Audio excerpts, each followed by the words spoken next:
Going on, everyone? So one of the big things that is going around is that Gale Weathers will be in the upcoming Scream 7. Now, it's not confirmed yet. Sidney Prescott is the only one that is confirmed of the two. Now, will she be in Scream 7? I think it's very likely. Back in Scream 4, she was pretty adamant about that kind of wanting to be her last film, but obviously times changed. She's kind of came around. She was one of the first people on Scream 5. She was, I believe, the first on Scream 6.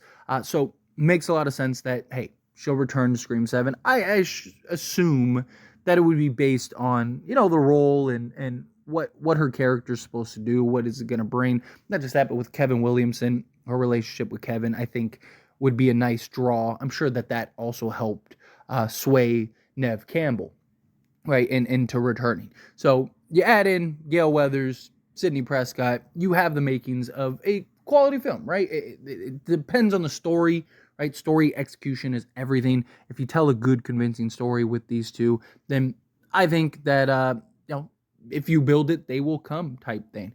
However, I am not super pumped on just what the creatives have done as far as writing these two specifically. Sidney in Scream 5, Gale in Scream 6. Now, when it comes to Scream 5, I thought Gale, okay, sure. I felt like the development of her character was a little strange, right? Because, the whole story, right, is that Gale and Dewey, they go to New York. Dewey couldn't hack it, so he ends up just essentially abandoning her and going back to Woodsboro. But that's kind of the opposite of the characters, right? Dewey was the one that would do and give up anything for Gale, right? Gale was the one that would run. She did it before, right? Scream 3. We get the dialogue where, they're sitting at the little restaurant or whatever, and she's talking about, hey, I stayed with you while you were healing, but days in Woodsboro felt like years. She couldn't hack it in Woodsboro. And then you add in Scream 4 and what developed in Scream 4, where she's going insane in Woodsboro, and she has writer's block and she's trying to figure out life, and then she goes rogue and all that stuff, right? I get that they tried to go a different direction that ties into Scream 4, where it's okay, Dewey probably felt like he lost his job as the sheriff, probably felt like, okay, let's go try it in New York, and then ran away. But to me, I just felt like that was silly, right? I think you were better off just kind of keeping Dewey as the sheriff and Gale leaving. Gale getting an opportunity to go to New York. She did it again, right? She did it 60 Minutes too. What's wrong with being Gale Weathers, right? That whole thing. I didn't like the direction that they took her.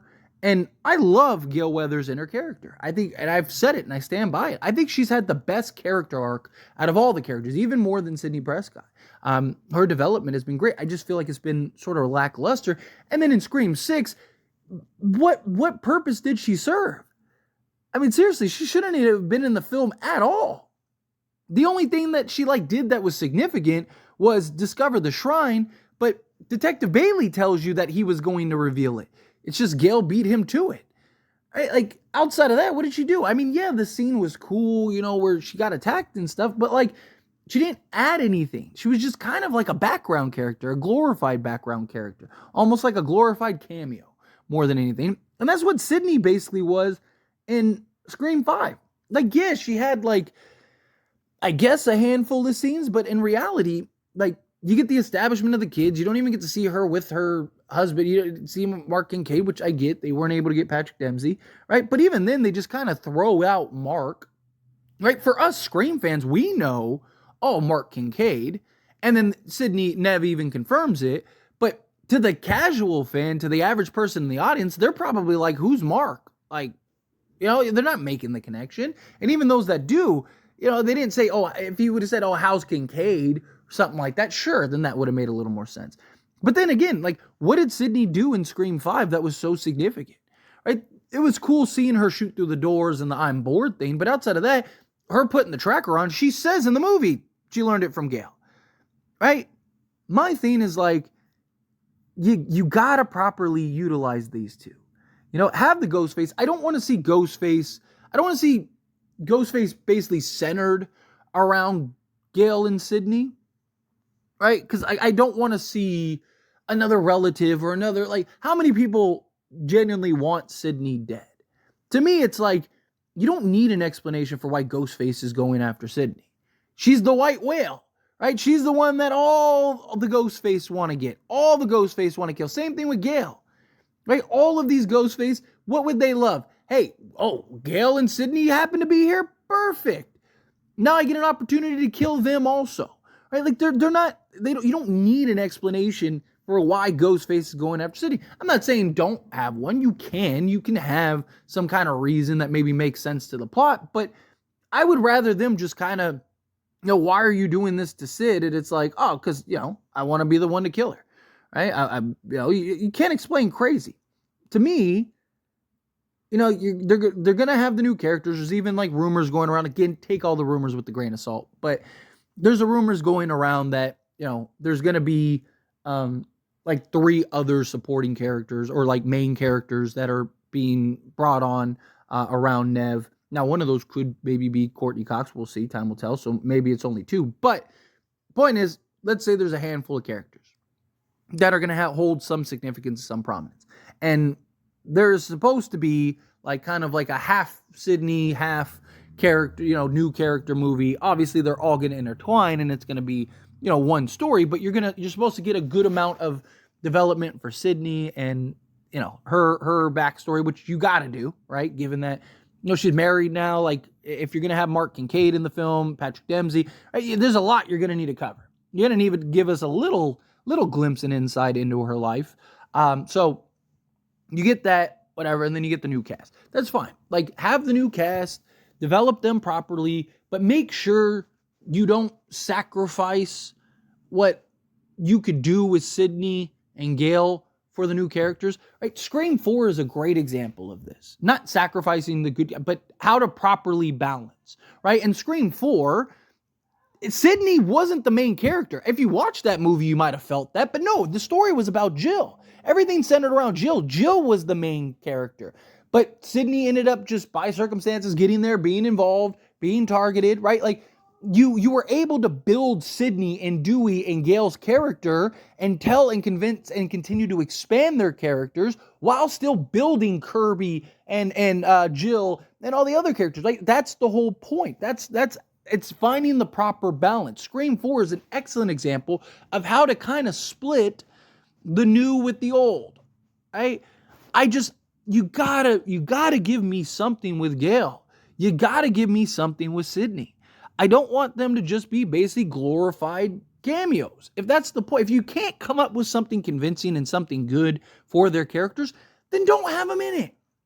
Right? Like, Gale's easy because Gale, you can have basically, she's going to go anywhere Ghostface is, essentially, right? Like, you can almost bank on her. If she believes she can solve it, she's going to go for, her show and just her life and her book sales and all that stuff, right? So you don't have to, she has an inherent explanation, right?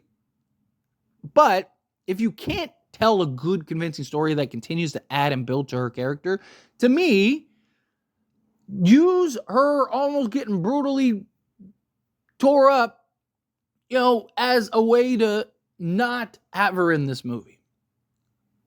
She's still recovering. She's healing. She's not in the best shape. She's struggling, whatever. Right?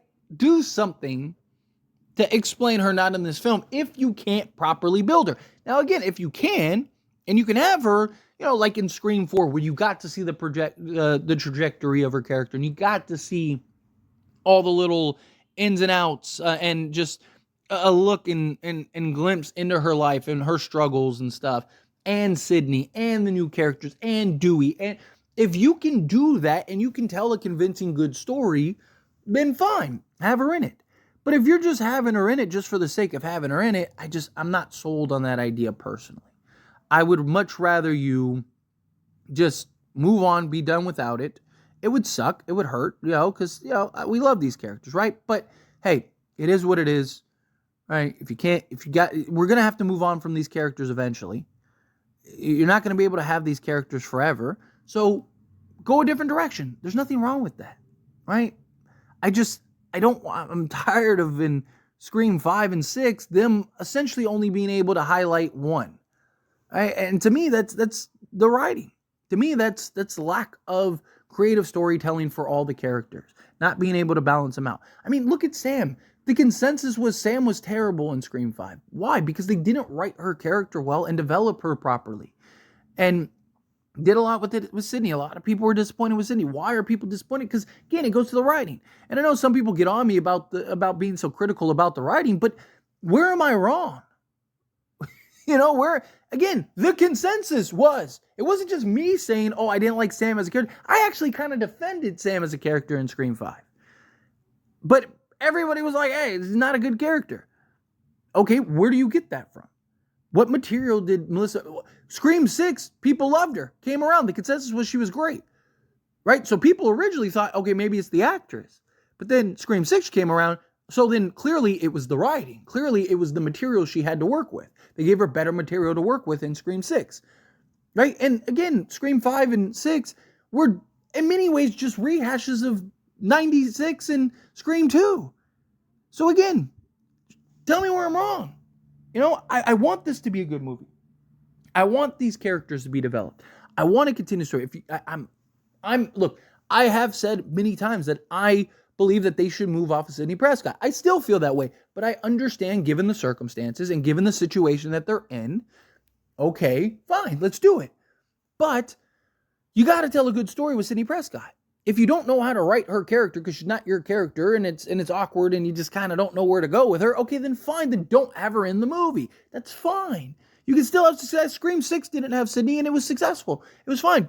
Most people were like, hey, that movie didn't really need Sidney. So you don't need to have her in the movie. Right? Like, you don't need to have Gale in the movie. If you can't tell convincing stories, then don't have these characters in the movie. But as always, this is a discussion. I pass a question on to you. Let me know your thoughts and opinions down in the comments below. Agree with me? Do you disagree with me? Do you feel the same way? Do you not? Again, however you feel, whatever your thoughts are, I would love to hear it. So let me know down in the comments below. That being said, if you haven't liked this video, hit that like button. Helps me a lot. Lets me enjoy these types of videos, and I truly appreciate it. Not subscribed to the channel. What are you doing? Hit that subscribe button. Turn on the bell notifications. Appreciate y'all. See you in the next one. Thank you.